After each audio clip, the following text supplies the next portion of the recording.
అందరికీ నమస్కారం. Welcome back to our channel విజేత స్టడీ సర్కిల్. ఈరోజు మనం ఈ వీడియోలో ఆంధ్రప్రదేశ్లో సివిపి డిడక్ట్ చేస్తున్నటువంటి వారికి ఎవరికైతే 11 సంవత్సరాల 3 నెలలు పూర్తయ్యాయో వారికి ఈ డిడక్షన్ అనేది ఆపివేయమని చెప్పి మనకి ప్రభుత్వం ఒక మెమోని ఇవ్వడం జరిగింది. ఈ సందర్భంలో చాలామందికి కొన్ని సందేహాలు వస్తున్నాయి.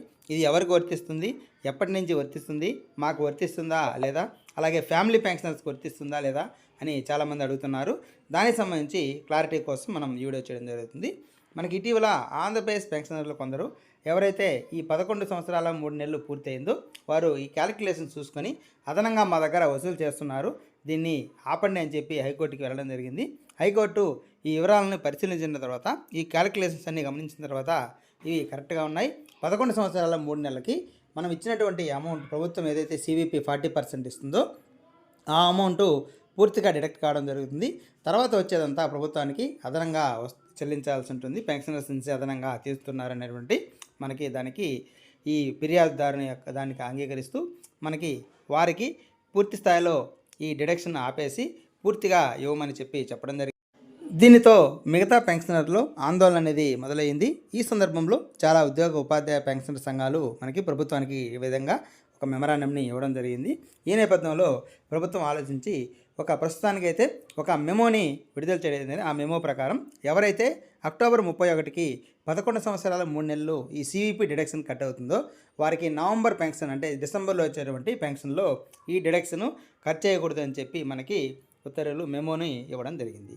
అయితే చాలామంది దీంట్లో ఈ మెమోలో ఎటువంటి అంతకుముందు ఎవరైతే అదనంగా చెల్లించున్నారో వారికి వర్తిస్తుందా లేదనేటువంటి సమాచారం అయితే ఇవ్వడం లేదు.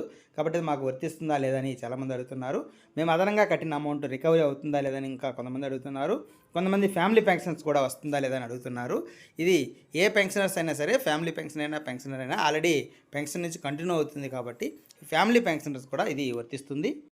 ఇది కోర్టుకి వెళ్ళినటువంటి అంశం కాబట్టి ప్రభుత్వం దీనికి సంబంధించి పూర్తి స్థాయిలో జీవో అయితే ఇవ్వలేదు, ఒక మెమోని విడుదల చేసింది. ఇది తాత్కాలికంగా ఈ నిలుపుదలకు మాత్రమే ఇది వర్తిస్తుంది.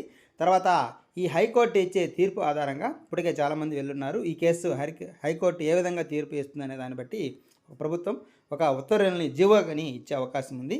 ఆ జీవో ఇచ్చిన తర్వాత మనకి పూర్తి స్థాయిలో ఎప్పటి నుంచి మీకు అమలవుతుంది, ఈ అమలు ఎవరైతే ఎక్సెస్ అమౌంట్ చెల్లించున్నారో వారికి ఎంత శాతం వడ్డీతో ఇవ్వడం జరుగుతుంది, ఇది మళ్ళా వెనక్కి ఆ ఉద్యోగికి పెన్షనర్స్కి ఇవ్వడం జరుగుతుంది అనేటువంటి సమాచారం మనకు జియో వస్తే కానీ పూర్తిగా తెలియదు. కాబట్టి ఇది కోర్టులో అంశం కావడం వల్ల తాత్కాలికంగా ఈ మెమోని ఇవ్వడం జరిగింది.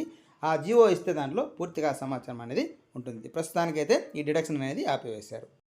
ఇక్కడ ఒక చిన్న రిక్వెస్ట్ ఏమిటంటే ఎవరైనా అక్టోబర్ 31కి 11 సంవత్సరాల 3 నెలలు పూర్తి అయినట్లయితే వారికి నవంబర్ నెలలో ఈ సివిపి డిడక్షన్ అనేది ఉండదు.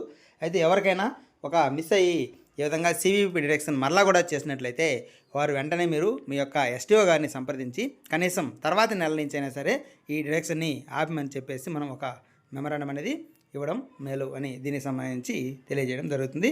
ఖచ్చితంగా దీన్ని అందరూ చూసి మిగతా పెన్షనర్స్కి తెలియజేయాలని చూస్తున్నాం.